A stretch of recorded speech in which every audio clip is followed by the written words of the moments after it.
All right, guys. Today we have Christine Swanson on our podcast today. She is an amazing director and filmmaker and producer. So Christine, maybe tell us a little bit about you, like what you do. hmm Tell us a little bit about your career. I'm currently, I would call myself a storyteller. I am a filmmaker. I write, I direct, I produce. I direct a lot of television. I say I direct TV for money and fun. It's fun for me because it's someone else's responsibility, and I get to come in and just play. So I Yeah, love doing that. But I do love building my own stories from scratch. I've done it. I've just finished my seventh feature film. Um, Incredible. with I have a lot of projects down the pipeline, but I always look at that as like you just never know what's going to take off and why. And the things that you plan aren't the things that you end up doing. So it's always a fun situation, like just staying ready artistically to do whatever story that I feel God puts on my heart. And or like even if it's not my own story, I feel like I'm a helper of those who want to help their stories come to life. So in that vein, that's where I feel like I'm a director for hire, and I've directed many network movies and TV movies. So I've kind of done it all, and I just feel like at this point there's nothing I can't do as a director. And I'm always curious to see like what I'm made of in terms of what I'm going to do next. that's awesome. And why? So why did you choose film? Like from the very beginning, why did you choose it, and why were you Sure. passionate about it? Well, I think in my case, film chose me because I didn't really know what filmmaking was when I encountered it. I just had experienced storytelling vis-a-vis movies and television as a young person. We all have. Like that's kind of like as real to us as a bottle, as a baby bottle or a fork or spoon. It's just what's always going on in the background. It was the social event that we organized to go to, like in movie Yeah. theaters. Nobody knew like that. Well, I didn't know I was being indoctrinated to become a filmmaker. It was just something that we just did. So in my case in particular, for some reason, like I grew up in Detroit, Michigan. I literally grew up off 8 Mile. Like I'm from 8 Mile. Eminem is not. Um, so one of the safest things Uh, to do was to get dropped off at the movie theater for like Mm. 5 hours straight, and then we get picked up later. Mm. So I would see like 2.5 movies like in that span of time on a weekly or bi-monthly basis. And what I found myself doing was watching movies in repetition. And not necessarily movies that I loved, but it was whatever was playing in the theater, right? So I think I unwittingly began to learn structure in a certain type of genre that spoke to me. And at that time, one of the two movies I remember that watching over and over and over again were Footloose and Romancing the Stone. Nice. And I was quite smitten with Romancing the Stone because it was a romantic comedy genre. And again, I didn't know what it was. I just knew, like, I love these characters. They were funny to me. I loved the setups, and I loved how they always got together in the end. So I'm like, how does that work? I didn't even know I was asking myself those questions, right? So mm, then, as I got older and I was able to drive myself, I found myself driving to the movie theaters by myself and just watching movies um, as a hobby. So all that being said, you compare that experience with my own children who at the same age were also taking in and absorbing content, but they do it in a way where they know it's filmmaking, where mm, they know that it's a profession. We did it in a way where it was a hobby and the thing to do. So it wasn't until I was a freshman at the University of Notre Dame I actually signed up. to be a finance and Japanese major. Like Japanese was big way back then. That was the language to learn if you wanted to get a job. Then it became Chinese, and now I don't know what it is, but um, Spike Lee came to my campus my freshman year at Notre Dame to talk Oh, about Do the Right Thing. He had just Oh, done Do the Right Thing, and I he literally have was that talking. poster up on my wall right now. It's one of my favorite movies. Nice, nice. So I knew, I'm like, oh, I know that guy. He makes movies, right? And then I was like, wait a minute. People make movies for a living? And it wasn't until I heard Spike talking about storytelling and these characters were black. They looked like me, or sort of like me. I'm Blasian. But I thought, like, that's just really interesting to be the person who decides what these people do on the big screens that we watch from Detroit, Michigan. And right then and there, um, that's when filmmaking called me. And I realized that's what I want to do. I want to try to do that. I did not know how to do it. I did not know what tools I needed. All I knew was for the first time, something intrigued me in a way that I thought I wanted to give it a shot. It wasn't finance. I took my first econ course. It was like they were speaking Greek to me, and I knew I was lost, and I'm like, I'm not going to make it, right? And then Spike Lee came, and I'm like, that I want to give that a shot. So, because you're young, you're in college, you're exploring, it's like, sure, why not? So, I promptly changed my major from finance to communications, and I ended up taking a lot of production courses. And eventually, what I leaned towards were the aesthetic courses, like film theory classes and comparative literature and breaking down imagery and things like that. So all of that I just gravitated towards because now I started to gather the tools that are crucial to storytelling from an aesthetic point of view. So I kind of learned all that, and then I did research on Spike Lee, and I learned that he went to NYU Graduate Film School. So I decided in my freshman year at Notre Dame, I said, I'm going to go to NYU Film School because you have to go to NYU Film School if you want to be a filmmaker. I didn't know any different. And then at the time, I did not know how hard it was to get into NYU Film School. I just determined that that's what I would do. And long story short, I ended up going to NYU Film School, and Spike Lee was my directing teacher my last year no there. No way. way. So Wow. it was full circle moment What there. a And story. then, That's so cool. yeah. So that's how I got into it. And then the rest of it is just a grind. The rest of it is just doing stuff, working on stuff, uh, trying to do things and figuring out what you're made of. That's the main thing. Like you just got to jump in it and see what you're made of. And I did that with my cohort of classmates at NYU. I think there was like 33 of us. And they always do that thing. Look to your left, look to your right, most of you guys aren't going to make it. And like you think that's cruel when they say it, but in hindsight, it's true. But it's not that you won't make it. To me, it's a matter of finding out where you fit in.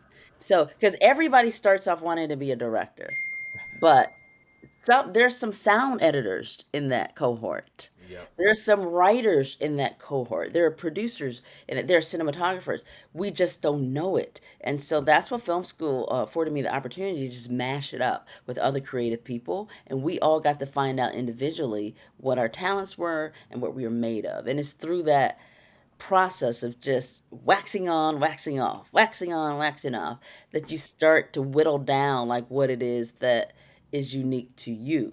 And then the rest of it is a total like toss up because in this industry, like it's not a meritocracy and you don't know like who succeeds or who fails and there's no rhyme or reason as to why that happens. So there's all that you have to battle along with who are you as an artist and as a creative entity that was specifically endowed, I believe, by God to do specific things to somehow capture the hearts of people.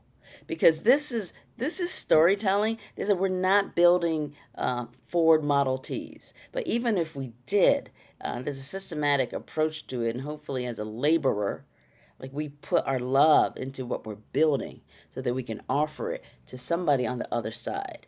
The difference with filmmaking and storytelling and directing is that this medium is a feeling medium. Like it's designed to specifically speak into the hearts That's of good. the people on the other side of this.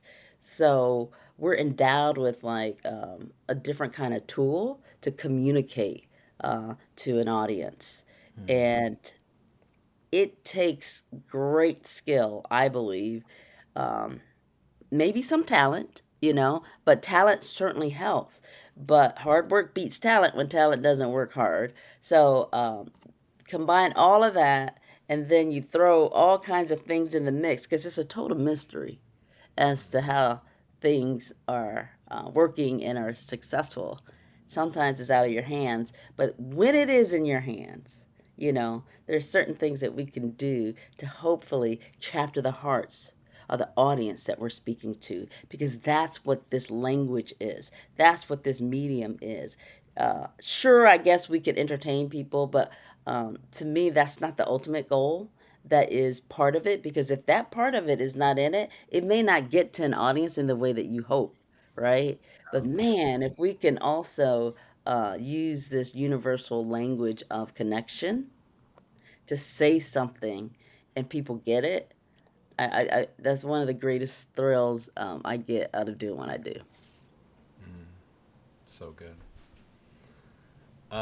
So maybe I would love to hear the transition, like coming from NYU and trying to become a professional in the industry and directing. Maybe talk about some of the challenges you faced becoming a director, and even as a female director when you got Sure. started. Like talk about that. Yeah. So the weird thing about being in a class full of other, I believe, extraordinarily talented people is that I never saw myself as a woman. Hmm. I did see myself as a black person, but it's even that kind of fades away because we're just thrown into a pot of you guys have to stick together. It's like Survivor. Well, no, Survivor is very catty, but it gets catty, because they dangle these like awards in front of you, and then we gotta claw at each other to get them.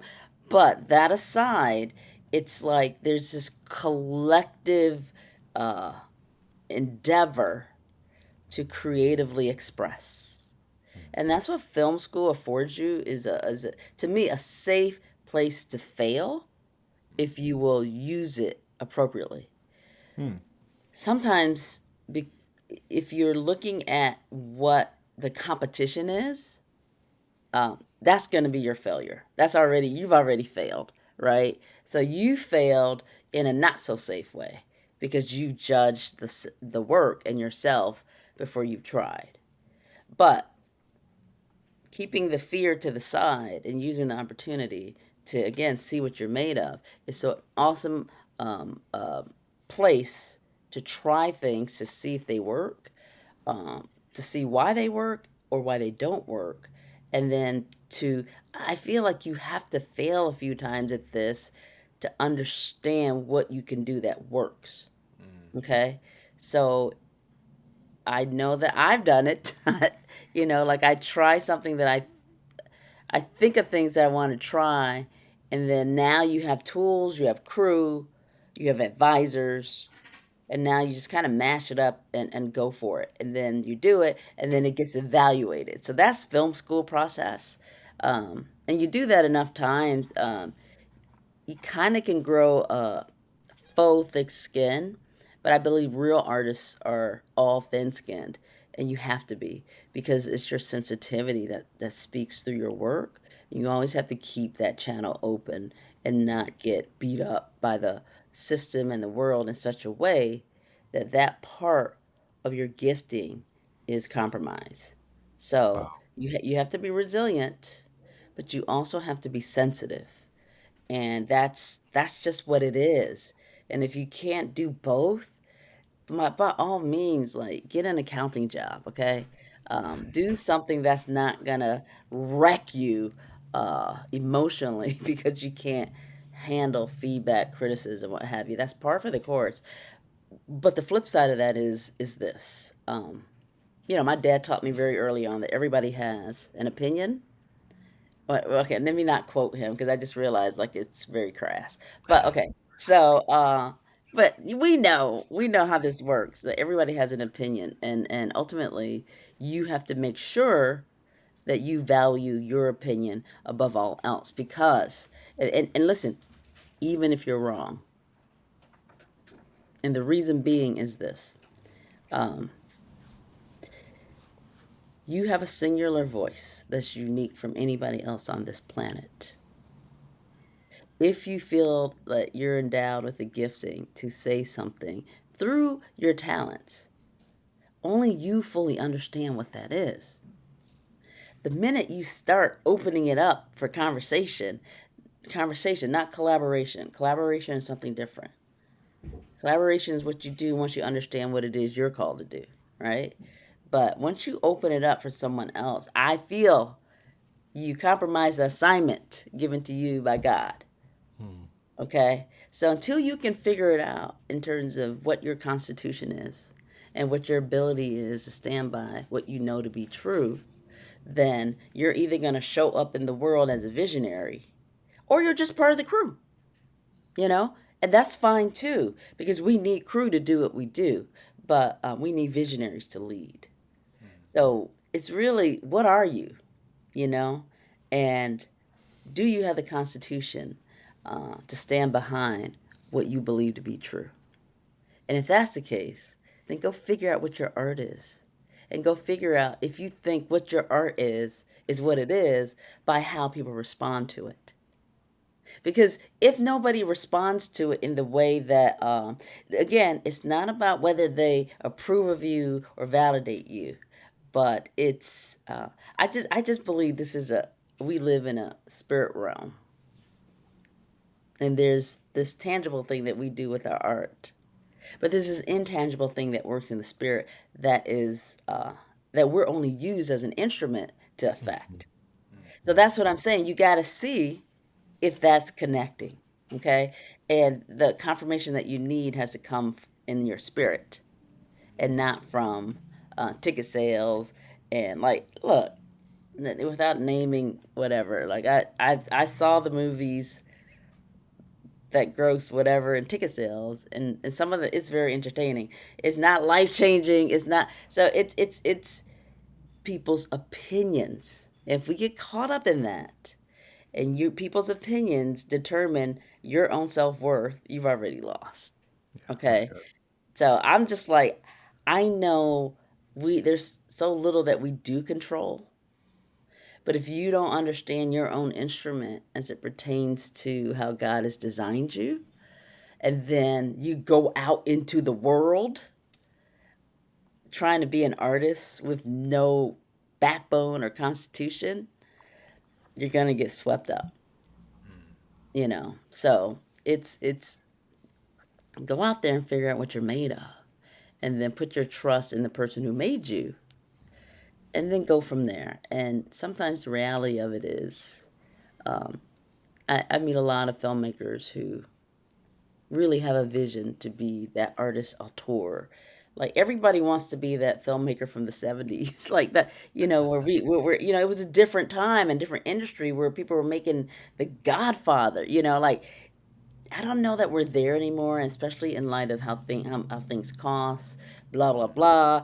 But and the reality of it is, like, I talk to people who are like, yeah, I got kids, I got mouths to feed, and I'm chasing this dream, and then this is what I have to say, like, you have to understand, like, what is it that God has called you to do, and if He's called you to do that, I believe God also gives you the resources and the means to accomplish that.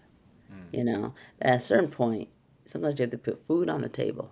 I always say I direct for food. Like I have no problems like taking directing jobs so I can get my kids fed. Yeah. So there is a time to kind of be realistic, and we understand sometimes it's a job, and that's okay too. So I don't know. I just think it's so funny. Like we want to be all, woo, like really, woo, we're artists, and like yeah, Sometimes I feel like that. Most days, I know, um, if I don't load those dishes, it's gonna friggin' pile up because my kids keep walking past it, and or I have to parent them in such a way that it gets done. You understand? Like life happens, Yeah. So while we're living life, and we want to be this great artist, I would just say don't forget the practical, in terms of how we approach things, and then we can also deal with the esoteric things. But all of that comes with a price tag. Listen, I can make movies ad nauseum and have fun doing it. All of it costs money, you know? And sometimes I think, like, if that's what God wanted me to do, I would have an endless supply of resources to do it. But sometimes that's not the case. And I'm perfectly fine with that because um, maybe there's something else I should be doing in between, is all I'm saying. That being said, I just pulled all kind of resources together and made my own independent film, you know, and that was I call that the fishes and the loaves ministry, Yeah. right? So I started with what I had, and God multiplied it. So sometimes you don't know until you get to the other side. Like, was that me or was that God? When God provides, it's God, and when He doesn't, maybe it was you. As long as we're real with ourselves, But no Yeah. matter what, when we have to live our lives and take care of the people that we chose to bring into the world or have relationships with, we have to also make sure that we don't make our art an idol. That's How many good. people we know have made their art an idol? Hmm. Mm. And we really think God's going to be okay with that. Most of the industry has made the art or themselves an idol. Hmm. And we have to be careful not to endeavor to be like other people who are okay with creating idols outside of God. You can't compete with that. How are you going to compete with that? You understand? So Yeah. we don't. So our outlook, and the way that we maneuver is different because when things don't go our way, we're not going to be crushed. Why? Because we don't have idols. So how can we be crushed by something we don't worship? Does that make sense? Hmm. It's really So good. I kind of I'm like, okay, what's my next assignment is how I look at it, Mm. And whatever it is, I'm ready to do it because I'm very versatile. Now, having done this for so long, I'm like, maybe my assignment now is I'm writing something for somebody else. My assignment now is I might direct a couple episodes of television. My assignment now is to finish post on my movie and get it out to the world, you know?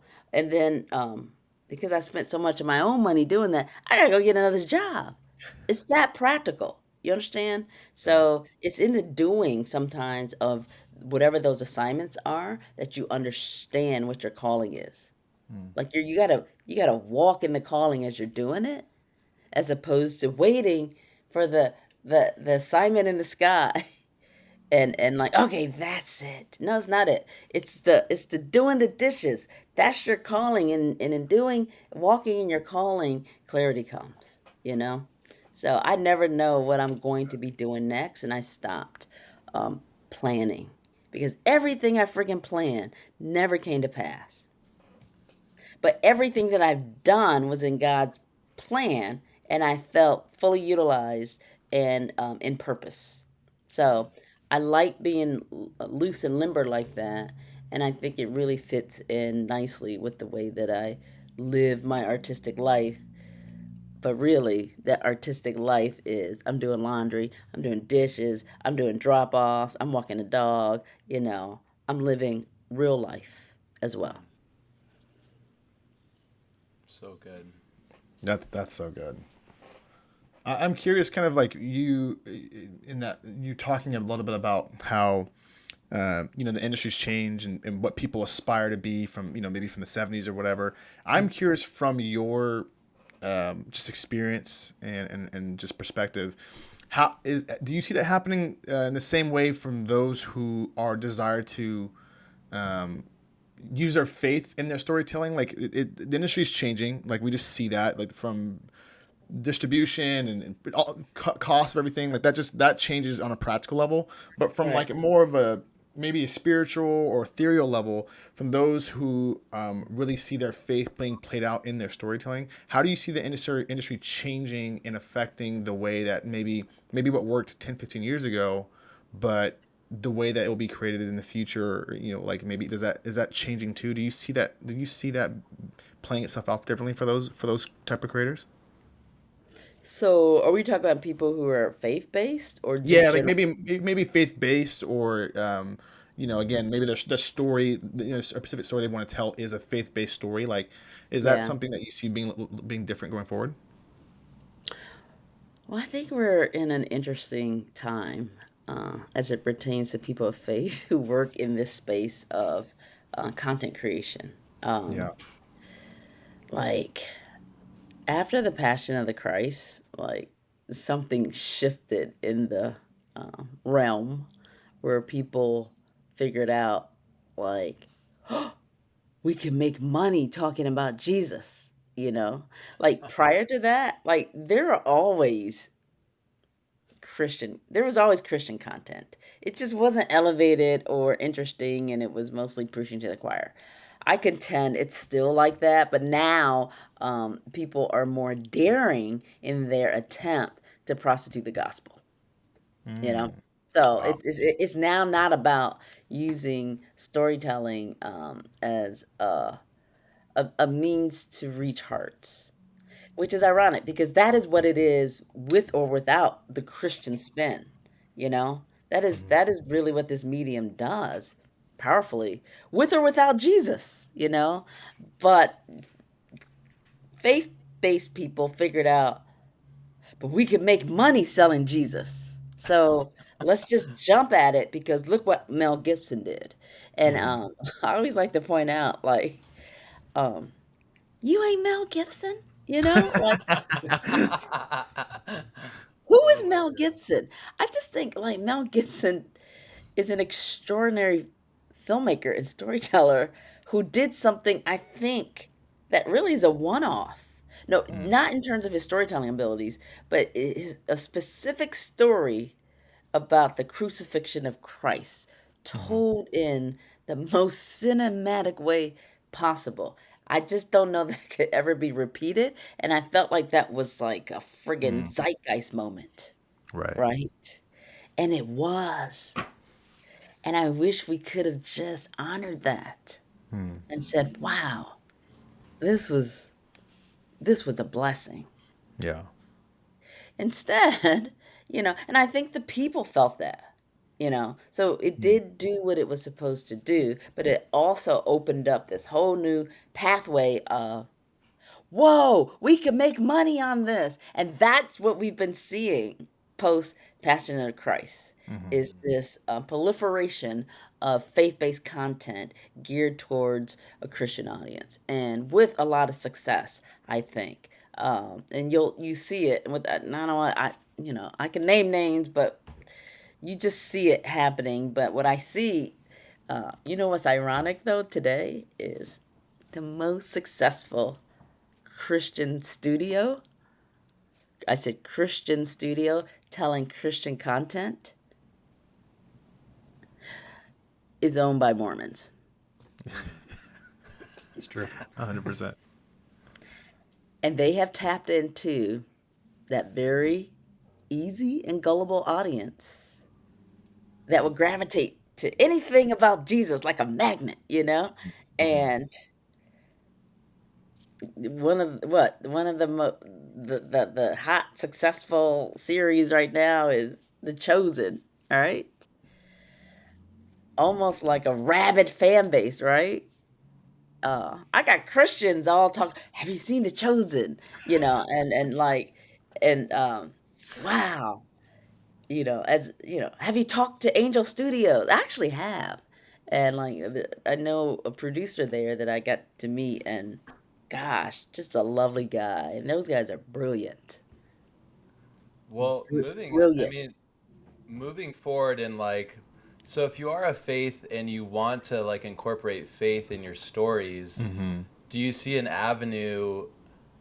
Do you see an avenue that you can do that in an authentic way that isn't forced or trying to gain money, but you're actually trying to convey the heart of God? And how is that?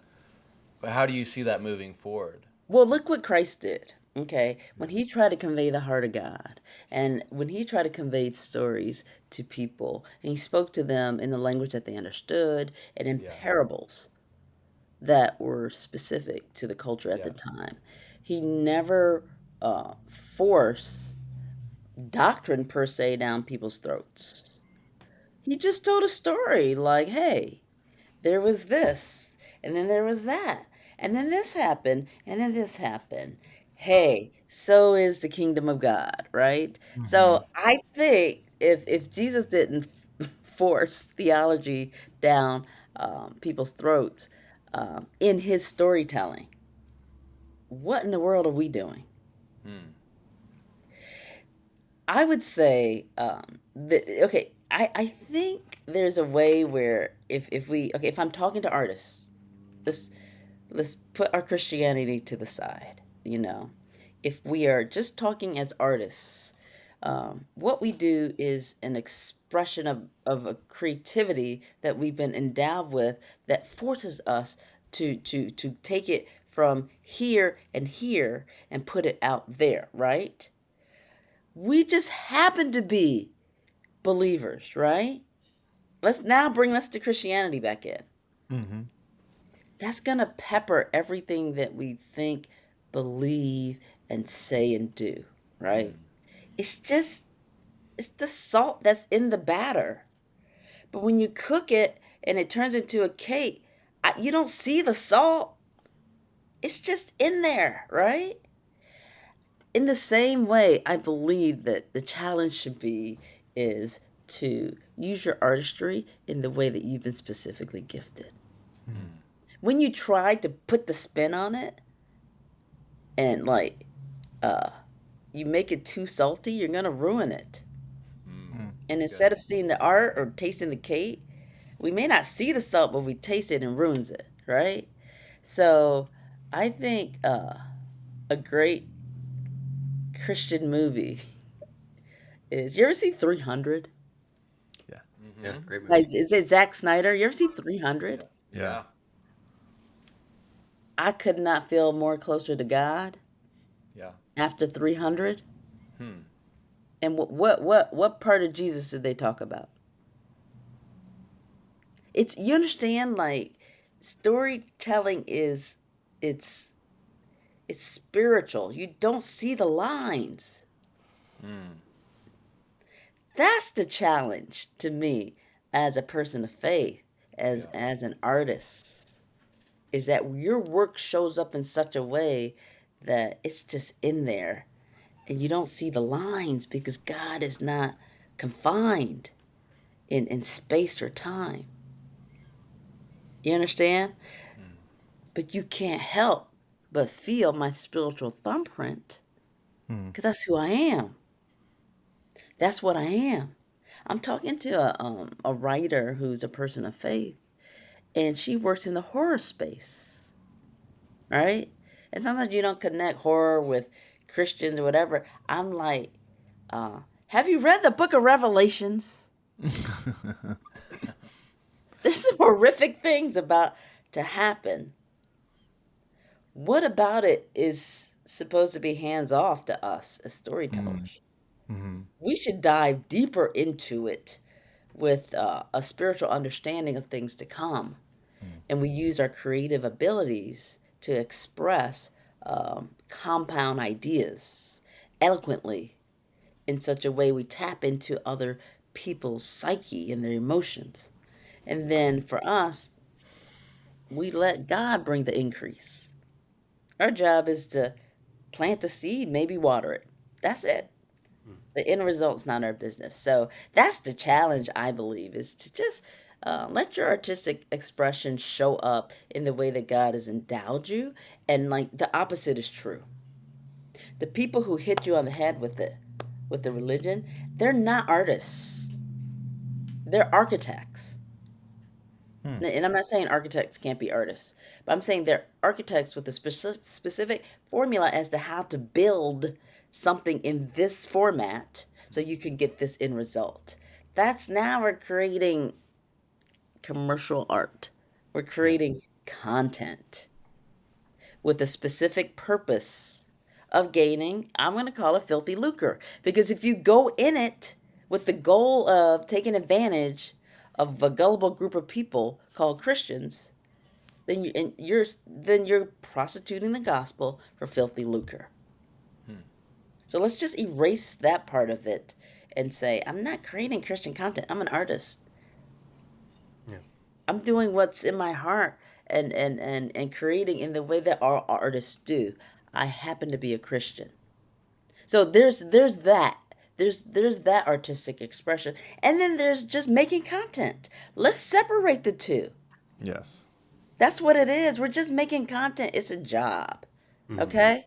And we know how to create the template for it. We know that an audience exists. We just create this pipeline to create this kind of content for this audience. That's commerce. So that's a whole different thing altogether, you know. Yeah. Sometimes people try to combine both. I think that's what Mel Gibson did unwittingly. He went into his project spending, I think he spent his own money, but he didn't know how it was going to end up.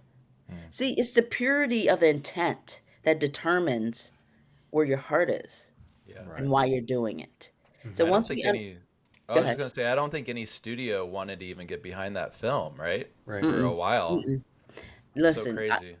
I think he was truly inspired Yeah. artistically and spiritually, and just walking in faith to Yeah. do something that he believed he was called to do, but he believed that he could manifest it with God's help, of course, and with the tools and talents and gifting that he had. See, now who considers all that? Who are in the space of making commerce? They don't care about all that. That's because that's not the goal. So I just think we should separate the conversations Hmm. and not mash it all up as if people of faith are a monolith. Hmm. Christine, there's a very interesting conversation around this subject within a lot of Christian filmmakers that I've been talking with, and it's this idea of, yes, we want to present um, art in a pure form. We want to, they're tired of seeing, like you said, the gospel prostituted out and that kind of storytelling, but they're also like, well, where's the line? Like, what kind of projects do I work on, and how do I work within an industry that seems to be, from their perspective, going against what they believe in a lot of ways? And how do you define that in your own life? I know you've worked in LA and worked in the industry on different shows and all these different things. And how have you chosen what to work on and what not to work on based off of any of that? And does that affect, do you feel like what you work on affects your faith in any way? And how do you balance that? So it's really interesting because we come up against this kind of stuff all the time. And meaning, like, as an actor, what kind of roles should I be taking? And if you are guarded in terms of your faith and the kind of content you will do and won't do, then don't. I'm just like, why are you in this industry? Like, cause listen, even the seemingly benign things on the surface. I'm doing children's programming at Nickelodeon. You know, Fast forward 20 years later. Oh, all those pedophiles on set were molesting all the kids.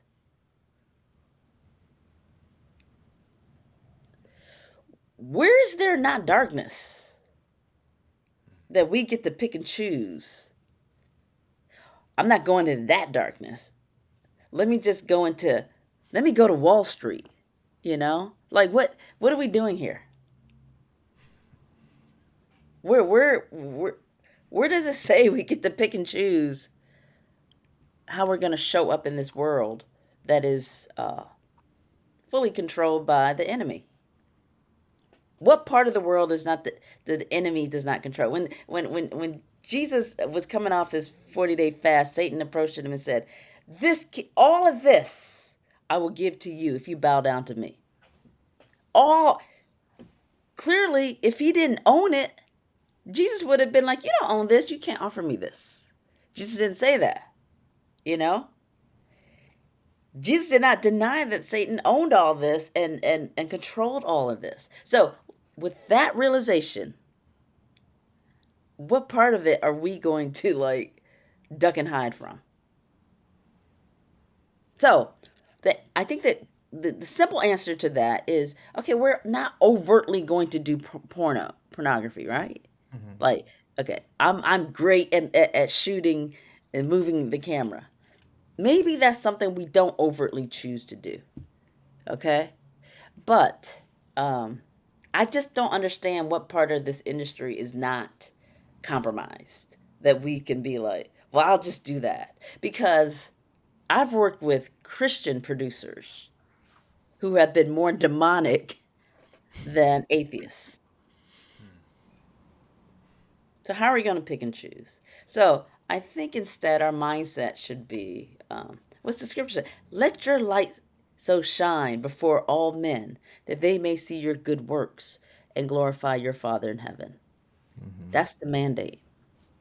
Wherever you are, however dark, and however light on the surface, but deep down inside, the CEO is sleeping with the secretary of the Christian company.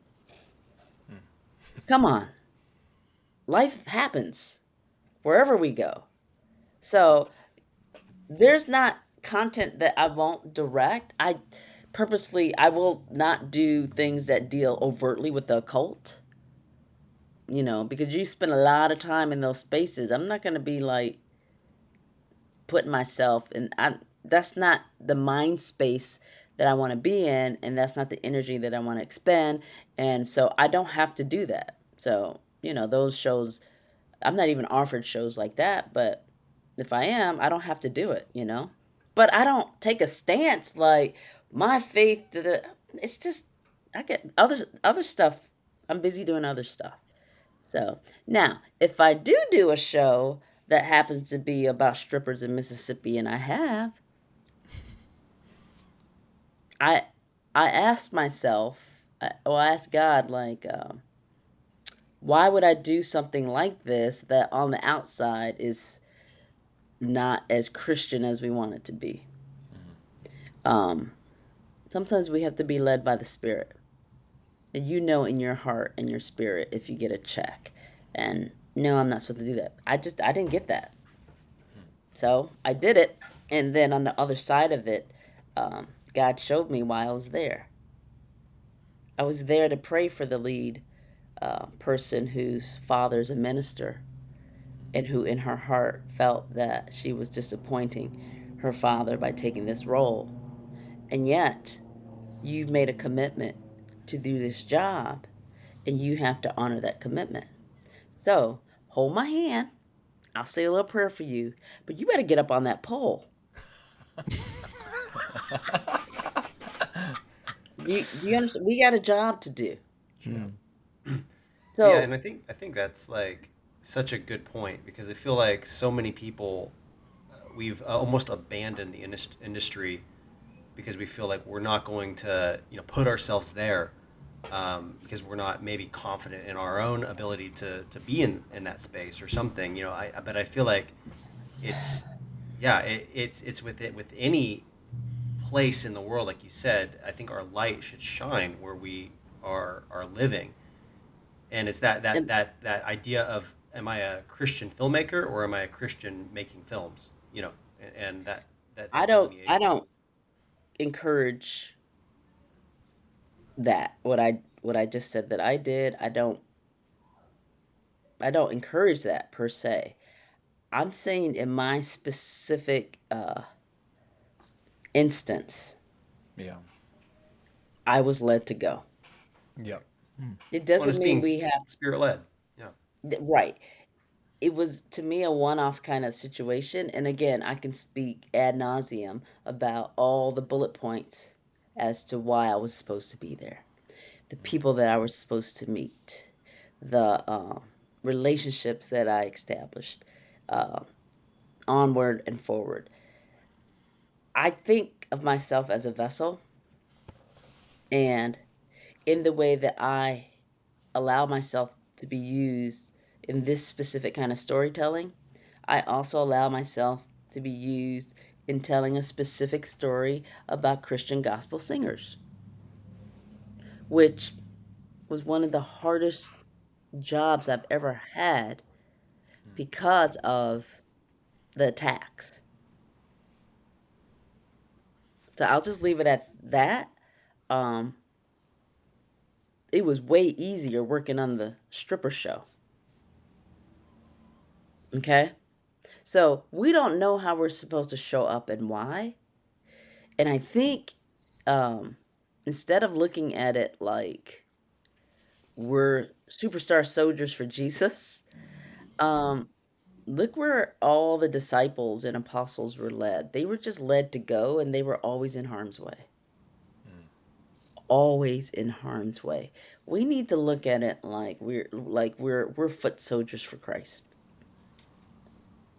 Where God puts us, um, be very clear about the fact that in this life you will have tribulation,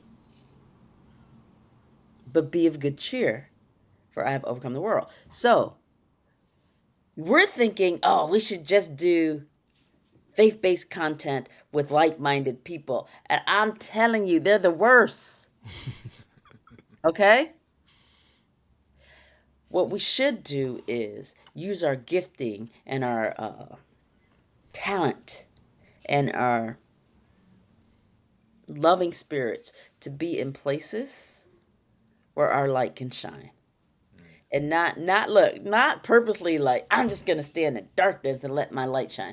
I'm promising you, as your light shines, you will be attacked.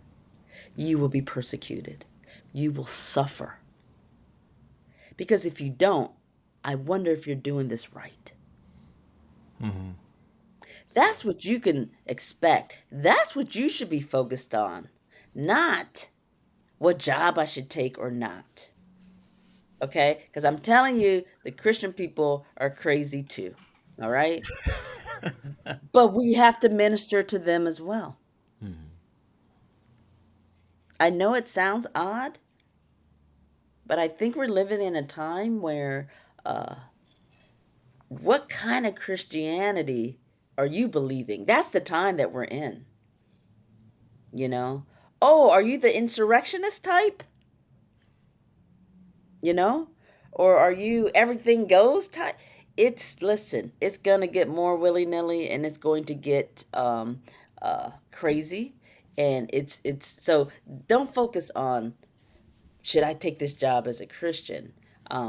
It's look at it as Lord, how can you use me in this situation in a way that you see fit, and then soldier on, soldier, with your armor, because you will be attacked. Your job is to get through and get to the other side of it, so God gets the glory. All right, not to look for places of ease, so you can do what? So you can be on set singing hymnals? Just it doesn't happen. I mean, it can, but I'm telling you, we gotta get dirty with it, even if it means we're gonna get attacked, because we will if you're doing it right.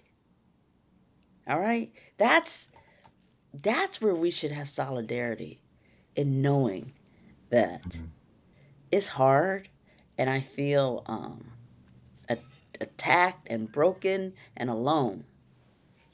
But we come together like this and we understand, oh, you're going through that too.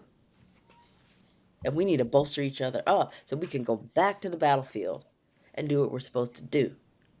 You know? Even if it ain't sexy. Listen, most times this is not sexy. People look at it from the outside in, they think it's sexy. And I'm like, it's nothing sexy about shooting exterior walking scenes in the rain in 30-degree weather. What's sexy about that? It's just not. But we do it. We love the grind Mm-hmm. because it's in us. It's Yeah. in us. And we've been called to do this. And like that would melt like a punk, but we will stand there. We're like, I love this. Mm-hmm. I love this. So that's what unites us, you know. And sometimes we have to do it alone and we don't have each other on sets. But we come together and say, yes, it's a grind, but I do it all over again. So good. Man, so many good nuggets in there. Yeah, I know. I know. There's so many different things I want to like hop on. It feels like it'd be a long conversation, long rabbit trails. But that was good. Well, yeah, I mean, I think to conclude, all this was amazing. So, is there any like last words of wisdom or anything on your heart that you want to share? Well, I've been doing this for now over 25 years. And like, listen, when you accumulate everything that I've done, it looks like on the surface, like, oh, she's successful or whatever. Um, I don't feel successful in the way that the world measures success, but I don't care either because it's like once you get through all of this the hard way, um, you start to appreciate the small victories, you know, and you start to see where God moved and where He's moving, and you start to see what matters and what doesn't matter. And so I would say that from my experience,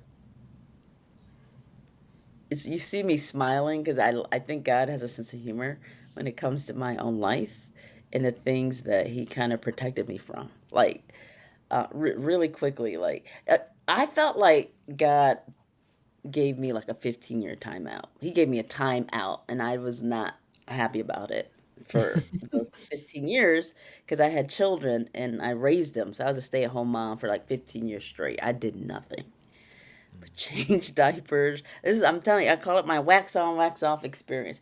15 years straight. And I'm watching all my colleagues and I'm like, I'm better than him. Like, Wow. she can't, you know, just because I'm from Detroit, I'm competitive. I'm a little bit of a hater. So, um, and then, did anybody watch that Cat Williams interview? Yeah. Okay, okay. George saw it. Essentially, Cat Williams just outed everybody. And he's like, listen, in order to be successful in this industry, you have to do A, B, C, and D. And like, it's something that I always knew or I thought because you look at people and you're like, they're not that good. They're not that funny. And they're the biggest comedian on the planet, right? Um, I'm telling you, Cat Williams set a whole bunch of people free. Mm-hmm. And meaning, it doesn't matter what you do or what you say. I think there are mechanisms in place that will anoint some and not others. But that's the world's anointing. And the world's anointing is false. It replicates the things of God, but it does it poorly. Now, the flip side of that is look at those who God anoints. And it's not going to be the biggest, loudest person on the planet. It might be that mother of four from Pasadena who for 15 years straight felt that God forgot about her. Who felt that God deposited something in her and then he forgot about how to make it come to pass. And then you fast forward 15, now 10 years, and it's like everything that I ever thought that I wanted to do, uh, based on, I believe, what God's called me to do, I'm doing it. but I'm doing it, uh, having invested in something outside of myself. One of the greatest blessings um, that I have is something I did not know to ask for, and that's my children and my family. I Mm. never would have asked for that because the grind of being a filmmaker is so great. That's the only thing I ever focused on. And I Mm. got pushed out of it when I had my first child and my brain cells died. And I'm like, in my depression, I had three more kids. Mm. But God knew the better thing for me. Because what shall a man profit to gain the whole world and lose their very soul? And I would have been that person Mm. loving Jesus. I would have been that person because I was wired to do that. I went to NYU Film School. We were wired to grind. And that's what I would have done for the rest of my adult life Mm. if God did not intervene and allow me to, I say, suffer. Like when he gave me the timeout. And you look back at it when God banished David to be a shepherd for 17 years, when he was anointed as a king. Mhm. That feels like suffering. When you're cleaning up sheep poop and you've been anointed as a king and you believe God has forgotten. God doesn't forget about his people. He's just not going to maneuver in the way that the world works because God is the original content creator. Everybody else, they're copycats. So we have to stay the course in service to him because at the end of the day, everything else burns in the fire. It doesn't even matter. So we want to be grinding on the right hamster wheel that leads to the right content creator. Yeah. And that's that's what I'm learning now. And I have a level of peace now that I've never enjoyed because I know none of this stuff matters. After everything I've just said, I'm like, none of it matters, guys. Because all that matters is what we do for God. And all that matters is that we don't make idols of an industry, Wow. of people, and God forbid, of ourselves. Mhm. So good. So let's just do the grind and do the work and fellowship and pat each other on the back and encourage each other and then go back out into the battlefield. Because to me, the fight is the fun. Mhm. And That's then we good. get to the other side of it and we wait for God to say, well done. But it's like, let's go out fighting and being that light and being that soul.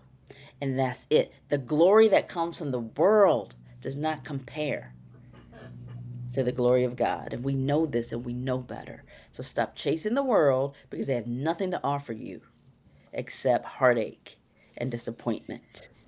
And like stop chasing golden calves because who cares? You know? So that's my takeaway. I'm still figuring things out, but you know, this is my journey thus far. Like to be continued, God willing, you know? Yeah, that's good. That's amazing. Wow, that was really powerful. Just your story and yeah, thank you so much for sharing today and being a part of this. We My just pleasure. appreciate you and are excited just to kind of see all the content and films that are going to be coming out from you guys. So Yeah, Me too. just as you go, can you just share with people like what's next for you, or Right, right, right. what would you want, what would you want people to maybe check out, or what's coming Okay. up for you? Well, I have a website called faithfilmworks.com, www.faithfilmworks.com. So the movie that I'm finishing up in post is called Albany Road, and it's a crazy romantic dramedy that bends the genre. And we're gonna have our world premiere at the Roger Ebert Fest in April. Very And cool. interestingly, we shot the movie in Champaign, Illinois, because I needed snow. It did not snow one single day, but that's another story. And the Roger Ebert Fest takes place in Champaign, Illinois. So we're So going to premiere perfect. it April 20th there. And then we hope later in the year, maybe fall, we'll release it theatrically. We think it's a very special film that is, and it's an interesting study. And one day we should all watch it and discuss it and talk about what's faith based, how and why. Because it's That's something so that I good. tried to do that I think it's a faith based film, but not in the way that we know faith based content. Traditionally. Sure, Yeah, sure. That's yeah. amazing. So that's Yeah. what's next. And then Cool. I'm booked on a bunch of TV shows because I will work for food. I love it. Yeah. Very cool. Well, we'll make sure to So link good. your website in the show notes and below the video and all that stuff so people can check that out. But that sounds Great. incredible. All right. Thank you guys so much. Keep doing what Years. you're doing.